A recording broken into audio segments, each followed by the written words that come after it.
കൂത്തുപറമ്പ് നിയോജക മണ്ഡലത്തിൽ വോട്ടെടുപ്പിനുള്ള ഒരുക്കങ്ങൾ പുരോഗമിക്കുകയാണ്.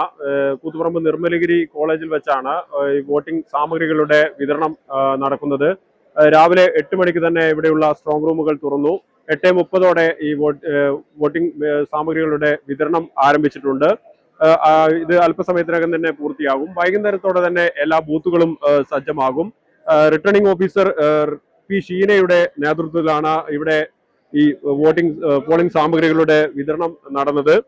215 ബൂത്തുകളാണ് ഈ മണ്ഡലത്തിലുള്ളത്. ഈ ബൂത്തുകളിലേക്ക് ആവശ്യമായ പോളിംഗ് സാമഗ്രികൾ 20 കൗണ്ടറുകളിൽ നിന്നായാണ് വിതരണം ചെയ്തിട്ടുള്ളത്. പോളിംഗ് സാമഗ്രികളുമായി പോളിംഗ് ഉദ്യോഗസ്ഥരൊക്കെ ഇവിടുന്ന് പുറപ്പെട്ടു തുടങ്ങിയിട്ടുണ്ട്. വൈകുന്നേരത്തോടെ തന്നെ ബൂത്തുകളെല്ലാം സജ്ജമാകും. കനത്ത പോലീസ് സുരക്ഷയിലാണ് ഈ വോട്ടെടുപ്പ് നടക്കുക. നാളെ രാവിലെ 7 മണി മുതൽ വൈകിട്ട് 6 മണി വരെയാണ് വോട്ടെടുപ്പ്. കനത്ത പോലീസ് സുരക്ഷ, അതായത് കേരള പോലീസിന് പുറമെ കേന്ദ്രസേനയും മഹാരാഷ്ട്ര പോലീസ് ഉൾപ്പെടെയുള്ള ഇതര സംസ്ഥാനങ്ങളിൽ നിന്നുള്ള പോലീസ് ഉൾപ്പെടെ സുരക്ഷയ്ക്കായി ഇവിടെ എത്തിയിട്ടുണ്ട്.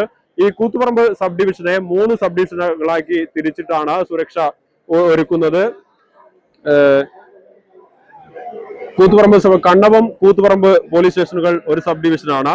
അതുപോലെ തന്നെ കൊളവല്ലൂർ പാനൂർ പോലീസ് സ്റ്റേഷനുകൾ മറ്റൊരു സബ് ഡിവിഷൻ, മയിൽ മട്ടന്നൂർ സ്റ്റേഷനുകൾ മറ്റൊരു സബ് ഡിവിഷൻ. ഇങ്ങനെ കൂത്തുപറമ്പ് സബ് ഡിവിഷനെ 3 സബ് ഡിവിഷനുകളായി തിരിച്ച് 3 ACPമാർക്ക് സുരക്ഷാ ചുമതല നൽകിയിട്ടുണ്ട്. അതുപോലെ തന്നെ 6 CIമാരും സുരക്ഷയ്ക്കായി ഉണ്ടാവും. ഇതിനു പുറമെ SIമാർ, കൂടുതൽ പോലീസ് ഉദ്യോഗസ്ഥർ, കേന്ദ്രസേന, അതുപോലെ ഇതര സംസ്ഥാനങ്ങളിൽ നിന്നെത്തിയിട്ടുള്ള പോലീസ് ഉദ്യോഗസ്ഥർ, ഇവരൊക്കെയാണ് സുരക്ഷയൊരുക്കുക. പ്രശ്നബാധിത ബൂത്തുകൾ, അതീവ പ്രശ്നബാധിത ബൂത്തുകൾ എന്നിവിടങ്ങളിൽ പ്രത്യേക സുരക്ഷ ഒരുക്കും. ഇവിടങ്ങളിൽ കൂടുതൽ പട്രോളിംഗ് ഉൾപ്പെടെയും അതുപോലെ കേന്ദ്രസേനയെ കൂടുതലായി വിന്യസിക്കും. അതിന് പുറമെ ക്യാമറ നിരീക്ഷണം ഉൾപ്പെടെയുള്ള സംവിധാനങ്ങൾ ഒരുക്കിയിട്ടുണ്ട്.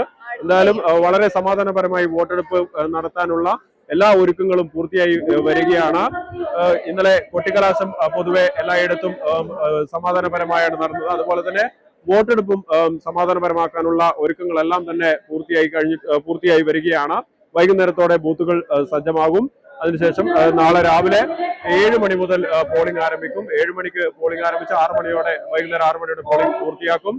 ഈ പോളിംഗിന് ശേഷം ഈ വോട്ടിംഗ് മെഷീൻ ഉൾപ്പെടെയുള്ള പോളിംഗ് സാമഗ്രികൾ ഈ വിതരണ കേന്ദ്രത്തിലേക്ക് തന്നെ എത്തിക്കും. ഇവിടെ നിന്നും എല്ലാം ശേഖരിച്ച ശേഷം വോട്ടെണ്ണലിക്ക് കൂത്തുപറമ്പ് നിയോജക മണ്ഡലത്തിന്റെ വോട്ടെണ്ണൽ നടക്കുന്ന തലശ്ശേരി ഗവൺമെന്റ് ബ്രണ്ണൻ കോളേജിലേക്ക് ഇവ പിന്നീട് രാത്രിയോടെ എല്ലാം ശേഖരിച്ച ശേഷം രാത്രിയോടെ ഇവിടെ നിന്ന് ബ്രണ്ണൻ കോളേജിലേക്ക് മാറ്റുകയാണ് ചെയ്യുക. കൂത്തുപറമ്പ് നിയോജക മണ്ഡലവുമായിട്ട് ബന്ധപ്പെട്ട് 215 പോളിംഗ് സ്റ്റേഷനുകളാണ് ഉള്ളത്. പോളിംഗ് സ്റ്റേഷനുകളിലൊക്കെ നാളെ വോട്ടെടുപ്പിനുള്ള എല്ലാ സജ്ജീകരണങ്ങളും തയ്യാറാക്കിയിട്ടുണ്ട്. ഇന്ന് രാവിലെ 8 മണിയോടുകൂടെ സ്ട്രോങ് റൂം ഓപ്പൺ ചെയ്യുകയും 8:30 മെറ്റീരിയൽസ് കളക്ട് ചെയ്യാനും തുടങ്ങിയിട്ടുണ്ട് പോളിംഗ് പാർട്ടീസ്. ഒരു 11 മണിയാകുമ്പോഴേക്ക് മുഴുവൻ ടീമിനെയും പോളിംഗ് സ്റ്റേഷനിലേക്ക് വിടാനുള്ള സജ്ജീകരണങ്ങൾ ഏർപ്പാടാക്കിയിട്ടുണ്ട്.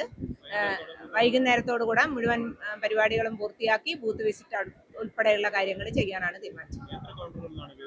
20 കൗണ്ടറുകളാണ് നമ്മൾ ഇവിടെ സജ്ജീകരിച്ചിരിക്കുന്നത്. 20 കൗണ്ടറുകളിലും പോളിംഗ് സ്റ്റേഷൻ ഡിവൈഡ് ചെയ്ത് കൊടുത്തിട്ടുണ്ട്. അപ്പം ഒരു കൗണ്ടറിൽ മാക്സിമം 13 പോളിംഗ് സ്റ്റേഷൻ വരുന്ന രീതിയിലാണ് അറേഞ്ച് ചെയ്ത് വെച്ചിരിക്കുന്നത്. പോളിംഗിന് ശേഷം തിരിച്ച് എല്ലാ പോളിംഗ് മെറ്റീരിയൽസും തിരിച്ച് ഈ നിർമ്മലഗിരി കോളേജിൽ തന്നെ കൊണ്ടുവന്നതിന് ശേഷം ഇവിടുന്ന് ഒരു ട്രക്കറിലേക്ക് ഒരു വണ്ടിയിൽ ബ്രണ്ണൻ കോളേജായ കൗണ്ടിംഗ് സെന്ററിലേക്ക് കൊണ്ടുപോവാണ് ചെയ്യുക. അത് എല്ലാ പോളിംഗ് പാർട്ടീസിനെയും ലീവ് ചെയ്തതിന് ശേഷമാണ് നമ്മളത് ട്രാൻസ്പോർട്ടേഷൻ നടത്തുന്നത്. ക്യാമറമാൻ രാഹുൽ രാമകൃഷ്ണനോടൊപ്പം സൂര്യനാവള്ളൂർ, ഗ്രാമിക ന്യൂസ്, കൂത്തുപറമ്പ്.